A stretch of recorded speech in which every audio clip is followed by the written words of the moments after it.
bizarre que je me l'imagine. Encore plus. Encore plus.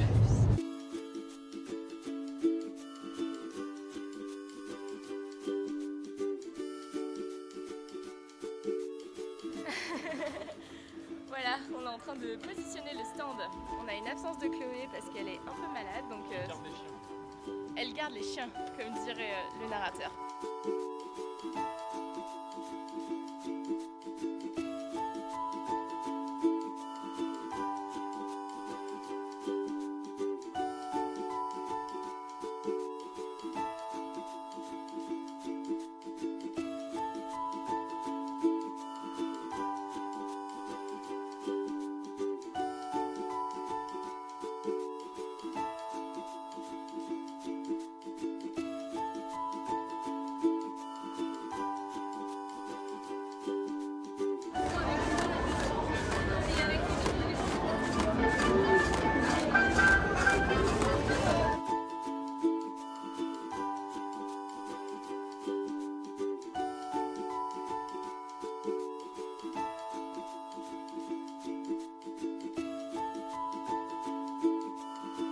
Hey, je suis de retour.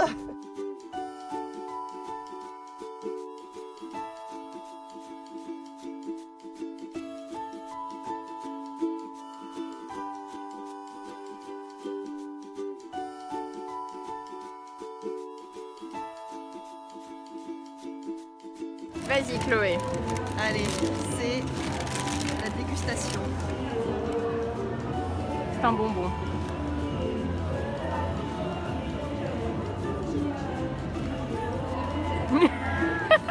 Putain, je m'attendais tellement pas à ce que ça ait ce goût. C'est vachement bon.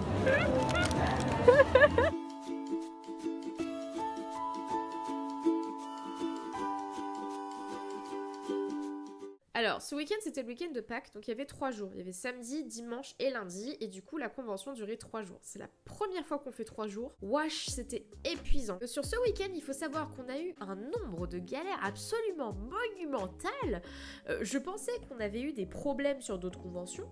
Rien du tout, en fait. Franchement. De la gnognotte à côté de ce qui s'est passé, hein. Vraiment. D'abord, Chloé était malade. Mais malade, malade vénère. J'ai essayé de pousser mon corps à un point où il m'a dit lui-même va te faire foutre, tu vois. Il m'a dit non. À un moment, j'ai cru que c'était un Covid, hein, mais pas du tout. C'est juste, c'était du giga surmenage. J'appelle Eva, je lui dis je suis dead, je sais pas ce que je vais faire pour ce week-end. Moi, je lui ai proposé de venir avec nous quand même, comme ça, elle allait être au chaud, à Nîmes, tranquille, à souffler et à s'éloigner de Lyon et des obligations et se vider un peu la tête pendant 3 jours. Elle peut ne pas venir sur le stand, elle se repose à la maison. De toute façon, il s'avère qu'on avait besoin d'une nounou chien. Parce que quand je t'ai eu au téléphone, t'étais dégoûtée d'être malade, t'avais envie de venir. Bah oui, carrément, ça faisait un moment qu'on l'avait prévu cette convention, et puis c'était surtout la première de Maxime. J'avais envie de le voir pour sa première. Chloé est venue quand même, malgré la maladie. Je l'ai récupérée à la gare avec son petit masque et on est parti à 3 humains et un chien dans les bouchons du week-end de Pâques. Donc ça a vraiment très très bien démarré. Passons à la seconde péripétie qui a eu lieu à peine le lendemain matin. Pour ça, j'ai besoin de faire un petit flashback. Le week-end encore avant, je pars faire une randonnée avec des amis et mon chien. On va visiter des ruines de château en haut d'une montagne. Pour ceux qui connaissent l'Ardèche, c'est le château de Crussol, proche de la Drôme et de Valence. Et j'ai eu la peur de ma vie parce qu'arrivé tout en haut de la montagne, tout en haut du château, mon chien a décidé de sauter d'un des balcons du château. J'ai vu mon chien sauter dans le vide. Vraiment, je l'ai vu sauter dans le vide. J'ai cru qu'il était mort. Donc j'ai hurlé, mon mari a fait le tour dans l'autre sens pour tenter de récupérer le chien. Je me penche par-dessus le balcon et miracle, il y a un buisson qui l'avait retenu. Il aurait pu dévaler la falaise en entier. Obi-Wan va bien, vraiment, hein. Il s'en est tiré avec une patte qui va pas bien, sur 4, franchement, on est ok pour avoir fait une chute de 6 mètres ou plus. Et la patte n'est même pas cassée, il s'est fait une luxation, c'est-à-dire que l'articulation est sortie, re-rentrée. Le bilan est ultra positif pour ce qu'il a fait, parce que vraiment, on a eu très très peur. Et c'est pour ça que c'était pas mal que Chloé reste à la maison, c'est qu'elle pouvait le garder, parce que l'idée c'est qu'il fasse pas le fou. Il est censé être au repos strict, mais allez expliquer à un chien de 3 ans et demi qu'il est censé se reposer. ça marche pas. Le samedi matin, mes parents qui nous abandonnent parce qu'ils veulent faire un aller-retour à Lyon pour une association, enfin bref, voilà, leur vie à eux, ça les arrangeait aussi qu'on vienne pour garder la maison et leur chien à eux, donc il y a 2 chiens dans l'histoire, ont leur taxi qui vient les chercher pendant que Max et moi on est déjà en train d'installer le stand et Chloé dort parce qu'elle est malade. Et au moment de prendre le taxi, mon chien à moi que j'adore, avec sa patte cassée là, enfin sa patte en attelle, il s'enfuit. Mes parents qui réveillent Chloé, qui partent prendre le train. Moi qui reviens pour retrouver Chloé, aider à chercher le chien. Sauf que le temps que je revienne, le chien a 20 minutes d'avance sur nous. Les seuls passants qu'on croise qui l'ont vu nous disent « Mais on l'a vu il y a au moins 15 minutes, au secours !» Deuxième week-end d'affilée où j'ai cru que mon chien était mort. Moi je me suis dit ok, il a été écrasé par une voiture quelque part. La gendarmerie, les vétos d'urgence, les voisins, on a tout fait. Et on l'a retrouvé par le plus gros hasard du monde en fait. À un moment on circule, je vois une tache brune au loin qui était en fait un chat, mais qui m'a fait ralentir. Et c'est au moment où je ralentis qu'il surgit à notre droite. Histoire de fou, mais tout est vrai, je vous jure, tout est vrai. On était fatigués. Bah, Chloé, elle a eu le réveil en urgence alors qu'elle était malade Oui. et qu'elle avait plus de voix. La mère d'Eva me réveille en mode nous, il y a notre taxi qui est là, il faut qu'on aille prendre notre train. Tiens, voici les clés de la maison, voici un manteau, il est parti par là. Et moi, je suis là, je suis pas coiffée, je suis en pyjama, je ressemble à une folle. Je ressemble à une folle.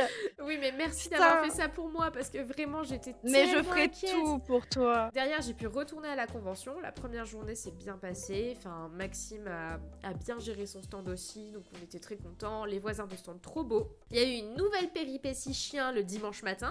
Ça n'en finit jamais. Je vais dire bonjour à mon dogo pour le nourrir. Et ce con, pendant la nuit, avait rongé le bas de son attelle. Depuis, on l'a réemmené chez le veto, qui a refait une attelle plus solide, et il a désormais une collerette de la honte jusqu'à la fin de son attelle. Je vous présente un chien qui joue la comédie.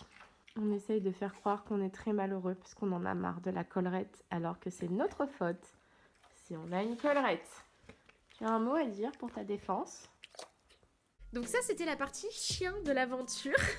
Maintenant, on peut parler de la partie problème de convention, parce que ça aussi, on en a eu. Donc les 2 premiers jours, j'étais avec Max, pendant que Chloé se reposait, et le 3e jour, Max et Chloé ont échangé. On a tenu toutes les 2 stands, et Max a gardé les dogos pour se reposer, étant donné que le soir, c'était lui qui faisait l'autoroute Nîmes-Valence. Et sur le stand, en fait, on a eu des gros moments de creux, où il y avait personne, et du coup, ça a été long. Ça a été... un peu en dents de scie en vrai ce week-end, je trouve. Toi, Ouais. t'es surtout tombé dans le creux le lundi. Ouais, moi le lundi, je me suis fait giga chier et j'étais pas la seule. Il y avait déjà les copines des stands à côté, on avait exactement le même ressenti sur la convention. Mais apparemment, même des personnes qui géraient la restauration sur la convention s'embêtaient et ont tellement pas eu de clients qu'ils ont dû donner de la nourriture à la fin de la convention. Mais de la nourriture de restauration, donc c'est des stocks énormes. Qu'on a laissé à mes parents. Qu'on a laissé à tes parents, ouais. Parce que sinon ça allait à la poubelle en fait. Il y avait pas de monde en fait. Je pense que le bilan de cette convention, il tient en pas grand-chose. Moi, j'ai passé un Ouais. bon moment. Je me suis amusée. Nos voisins de stand étaient top. On a rencontré des super personnes et on a eu des bonnes écoutes et des bonnes ventes. Mais c'est le point financier qui m'a frustrée. J'aurais pu passer un super week-end à 2 détails financiers près. Le premier, c'est que c'est le stand le plus cher qu'on a jamais payé, alors que c'est à Nîmes. Le parc des expositions de Nîmes, il est petit par rapport à ce qu'on fait d'habitude. D'habitude, on fait le parc des expos de Lyon, qui est énorme, et même le parc des expos de Bourg-en-Bresse fait 2 fois au moins la taille de celui de Nîmes. J'étais scandalisée du tarif du stand, vraiment. Autre chose qui m'a scandalisée sur le tarif du stand, c'est que quand on l'a réservé, on nous a pas passé une grille de sélection de tarifs de stand, on nous a imposé la taille et le prix du stand. Et quand on est arrivé, on s'est rendu compte qu'il y avait des stands plus petits et qu'on nous avait imposé un gros stand bien cher. Plus jamais je prends un stand sans dégueulasse. grille. Et le deuxième point financier qui m'a frustrée, c'est qu'ils ont mis les entrées à la journée de la convention à 17 €. Les gens rentraient dans la convention, ils s'achetaient un petit truc à manger, après ils avaient plus d'argent. En fait, le nombre de personnes qui sont passées au stand et qui nous ont dit qu'elles pouvaient rien faire sur place, enfin, c'est même pas pour nous que c'était frustrant, c'est que même pour elles en fait. J'ai littéralement eu une personne qui est passée et qui m'a dit « Voilà, j'ai besoin de rentabiliser mon ticket, du coup je vais rester jusqu'à la fermeture, mais l'argent qui me reste c'est pour le bus de retour, je ne peux rien acheter, jusqu'à ce soir.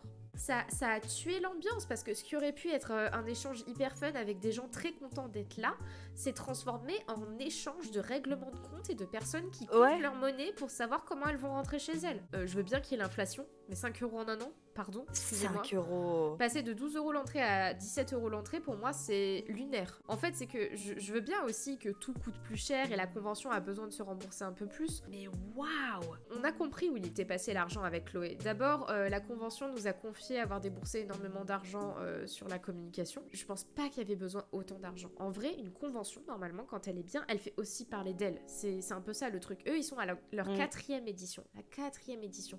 Ils sont censés être rodés. Ils nous avaient justifié la com en disant on attend 12 000 visiteurs. Il y a que 9 000 visiteurs qui ont été atteints. Donc pour moi, la com, elle a mal été investie. Et la seconde chose, c'est qu'ils ont mis beaucoup trop d'animations pour moi. En fait, en voulant faire un festival dit familial, ils ont mis des animations partout, mais des animations qui leur ont coûté très cher. Alors qu'en vrai, s'ils avaient proposé au stand de faire des animations aussi et de participer à l'ambiance, je pense qu'ils s'en seraient beaucoup mieux sortis. Là, il y avait un ring de catch, un rodéo. Ouais, un taureau mécanique. Un taureau mécanique de rodéo. Mais il y avait vraiment des animations et des décors aussi qui ont dû être très très chers à installer pour une petite convention. Bah, la location de la voiture de Harry Potter sur 3 jours, plus la voiture de Transformers sur 3 jours. Ça, tu vas pas me dire que c'est une asso qui leur a dit ouais, y a pas de souci, on vous les prête 3 jours gratos, y a pas de souci. Non, surtout que sur Harry Potter, ils ont loué la Ludo Collection. Du coup, c'est un fan qui a une très belle collection, mais du coup, tu la loues cette collection avec un merchandising qui lui rapporte des sous à lui. Et le stand Transformers, c'était une activité gratuite, donc pour le coup, cette voiture-là, c'est sûr, c'est la convention qui a payé pour qu'elle vienne. Du coup, ça s'est répercuté sur le prix des billets d'entrée, et je trouve ça dommage en fait. Moi, je trouve ça triste de faire trinquer les visiteurs. C'est pas l'esprit que personnellement, moi, je recherche dans une convention. Et moi, sur le seul jour sur lequel je suis venue, bah, j'ai été grave déçue. J'ai pas du tout envie de refoutre les pieds là-bas, voilà. J'aurais passé un super moment si on avait payé un stand moins cher et si les entrées étaient moins chères. Pour moi, il y a eu des manqués de sensibilité de la part de l'organisation. Je suis un peu triste de ce bilan. Moi, j'aimerais bien revenir à Nîmes parce que c'était chouette quand même sur plein d'autres points. On a rencontré des gens cool. Comme je disais, les autres stands étaient chouettes. Moi, je suis allée faire les activités de Just Dance parce que c'était trop fun. Il y avait Dina, la triple championne de France. Avoir fait un concours de cosplay par jour, je trouve ça très intelligent parce que ça anime le concours de cosplay, ça fait toujours plaisir. Il y avait des jeux hyper sympas. Franchement, s'ils revoient leur politique d'organisation, peut-être que je reviendrai. En attendant, si ouais, c'est pas qu'ils le cas, communiquent là-dessus, ouais. Si c'est pas le cas, c'est non pour moi, quoi. Voilà, je suis un peu là. Merci d'avoir regardé ce petit shitty vlog sur la manga Nîmes. On vous tient au courant pour les prochaines conventions sur nos réseaux sociaux. N'hésitez pas, tout est dans la description. Salut!